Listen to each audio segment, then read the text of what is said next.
was that way. Oh, sorry, hit the button before I told you. That's okay.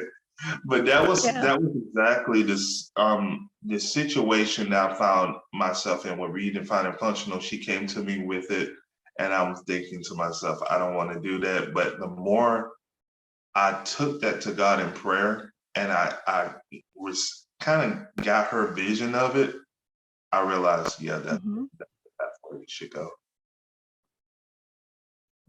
Oh, that's cool. That's cool. Yeah. So what was her vision in the beginning?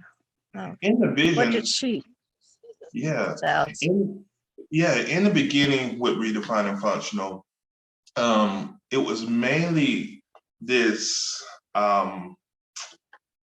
this, I guess you could say this, what's the word for it?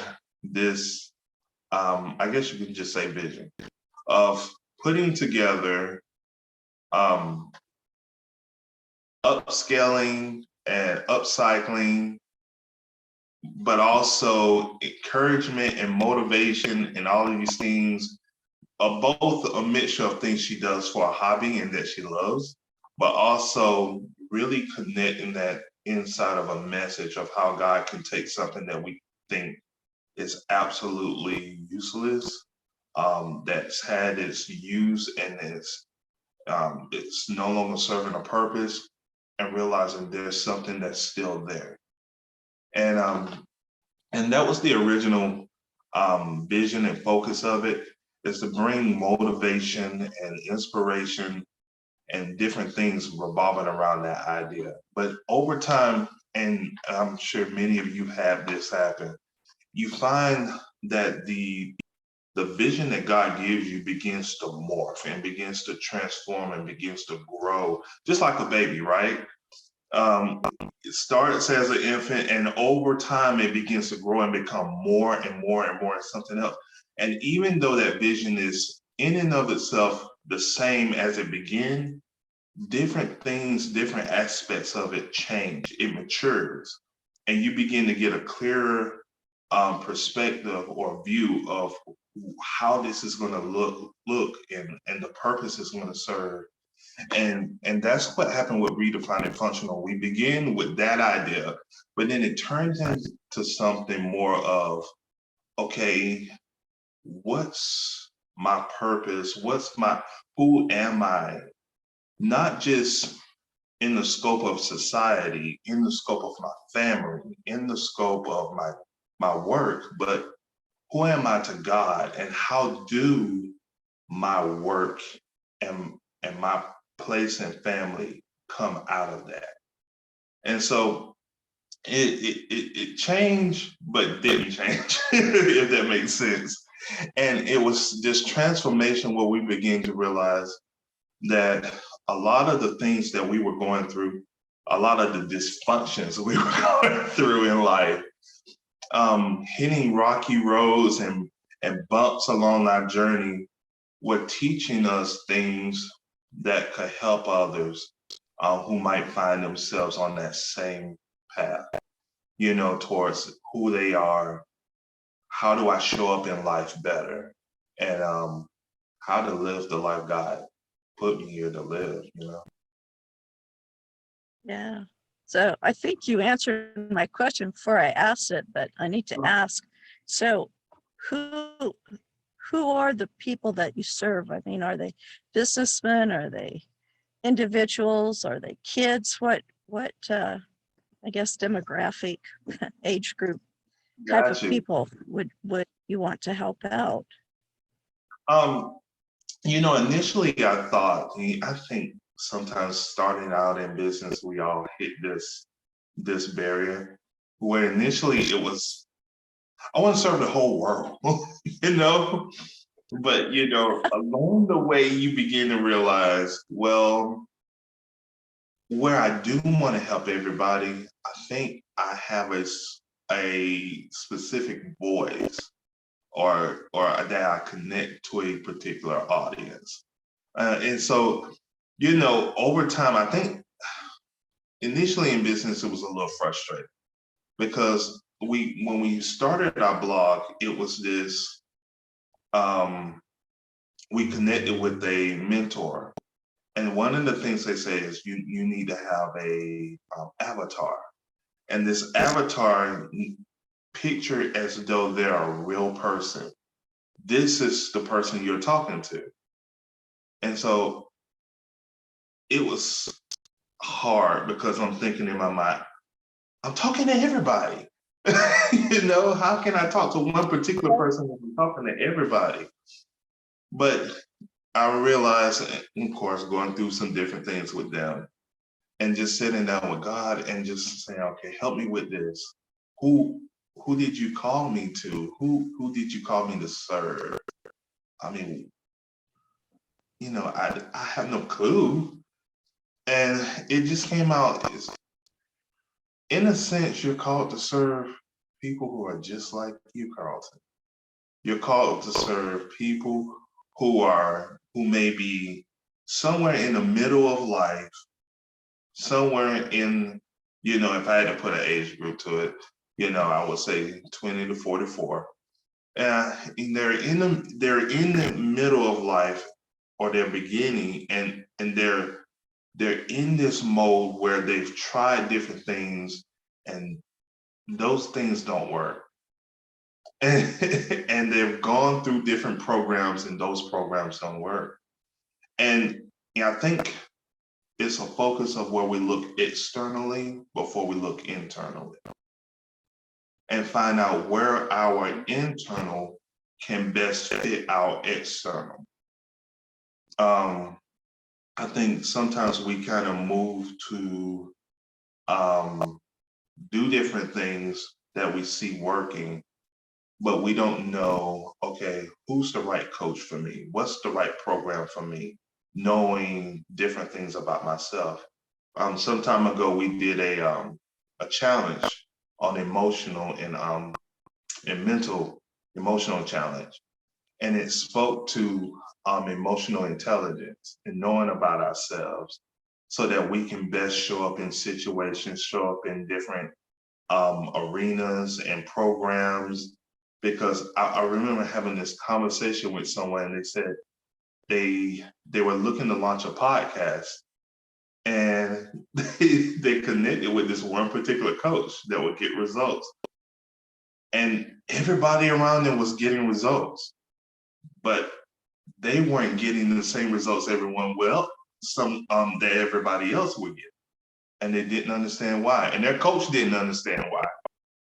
And eventually they begin to realize, I might need to look more at who's the right coach for me, and just looking, well, who's the coach out there that's getting results.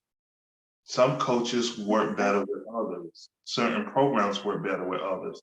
And it's just understanding more about ourselves. And so looking at that person who's in the middle of life, 25 and 44, who may be married or may not be married, have kids, build the American dream of this is what I'm supposed to build and this is how success looks. But realize at the end of the day, I can't keep up with that lifestyle because that life, what it takes to create that life, doesn't fit me. It doesn't connect with me. I'm on this job, sure, it pays well, great, but I hate it. Yeah. Or I'm going down this path. I've been doing it for years. People tell me that I'm awesome at it, but I hate it. I wake up and I really get it Hard part here. Yeah. Yeah.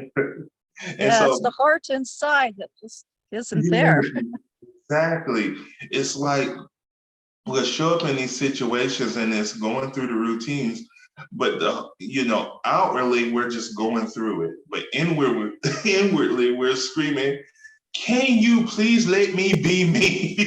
Can you let me free? Can you let the real me roar and be who I was meant to be, instead of just putting me in this box and saying, be this person because this is responsible and this is safe and this is what society says is good. But I hate being that person, and I can't really Yes. connect with others authentically because that's not who I really am. And Right. so,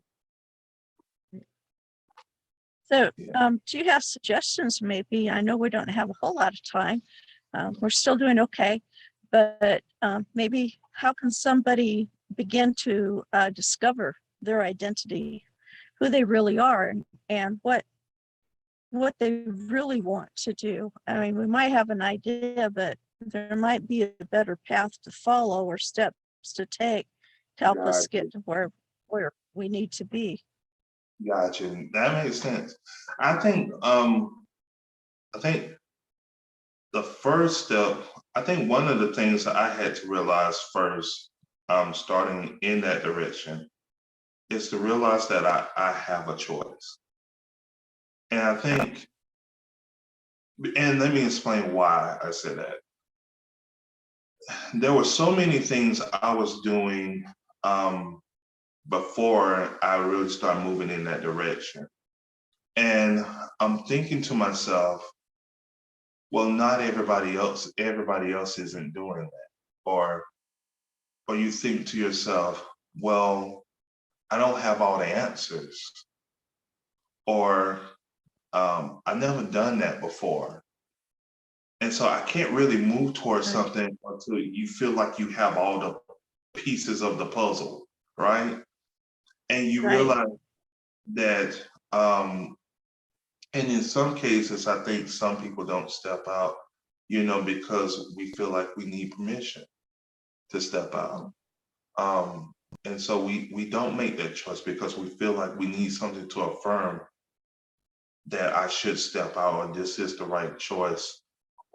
And we have to realize, I think something God impressed upon my heart one time. And it was kind of like a duh moment, but it was a profound duh moment. And it was, you wouldn't have, if you were never meant to do that, the desire to do it would never be there. I would not have given you the desire to do that if you wasn't supposed to do it. And so the big question is, when I have that and that shows up is, okay, God, what do I do with this? I have a desire for writing a book. I have a desire for this coaching program. I have a desire to engage with this company. But what do I do with this desire? How do I begin to take steps towards this? And can you guide and lead me in that? And initially, it seems, I remember when I started asking God about that, it seems like this abstract, will he really do it? And I remember um, being frustrated one night and saying we were about to transition and make a major decision, not just for our business, but for our household. And I remember sitting on the floor, and if I can be raw and just real, I'm frustrated. Um, this might not seem so manly, but it is what it is. I'm sitting there in tears and I'm frustrated and I'm saying, God, I'm frustrated and I don't know how to move forward and I don't know what to do next. And I don't like that. And I need help. And I remember being in that place and I'm listening to this podcast at the same time. And a woman sharing her story of how God has given her this experience and saying, you need to trust me more. And it's this whole elaborate experience. And I'm thinking, God, I need you to do me like that, okay? I need you to help me out. And I remember sitting there, and the thought that came to mind was, do you believe I love you? And I say, yeah. Uh, I say, wait a minute. Is this one of those Peter questions? Feed my sheep? I say, wait. Well, at least I think I believe that, but you might know better than I do. So help me out here. And, and he says, if you know I love you, don't you think I would not allow you to fall? I will not let you come to destruction or doom.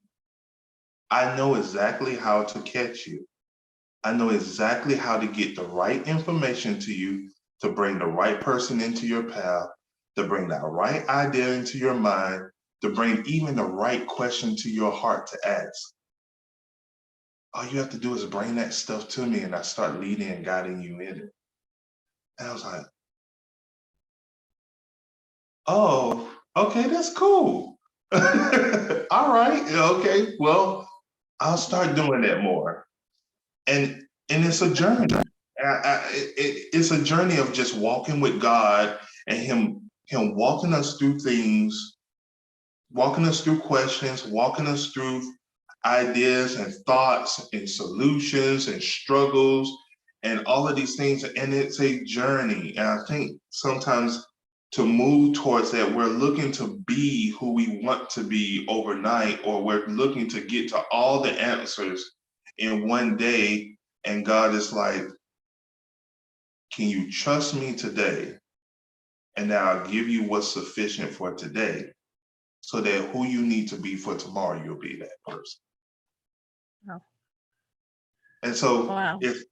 it's understanding we have that choice, and it's understanding that with that choice, I can choose to bring that to God and say, I can even make the choice and say, God, I choose to let you know I'm frustrated right now. I can choose to let you know that I'm struggling right now. I can choose to let you know I don't have a clue where I am or what to do next.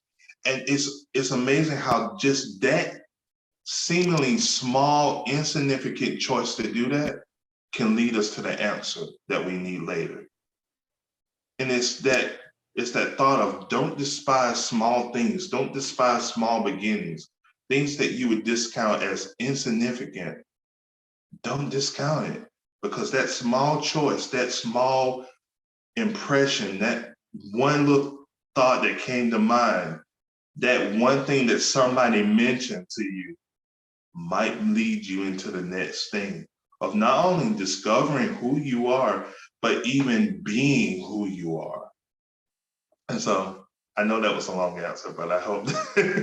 Oh, that was powerful. And I know I'm not in your age group, but that is what I needed to hear today. That is amazing.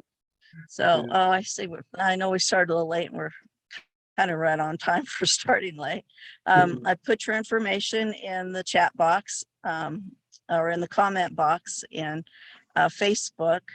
And I love having you on my show. I am so glad we were able to do this a second time and get it to stream live, get to record it. And I thank you so much, Carlton, for being here. Yeah, that's a big win, and it's Wednesday. Yeah, I just thank you so much for being here and speaking again. I want to have you come back, want to hear how your business is going, how you guys are doing, and I appreciate this. So everybody, you can email him at redefining functional at gmail.com. His website is redefiningfunctional.com. And on Facebook, it's Redefining Functional. So just remember Redefining Functional and you'll find Carlton Knight. So thank you very much. Thank you for roaring like a lion today for us. And thank you all you lions out there. And we'll see you at noon today or on Monday at 10 a.m. again. And keep coming back. And thank you, Carlton. Thank you so much God for having bless me. you.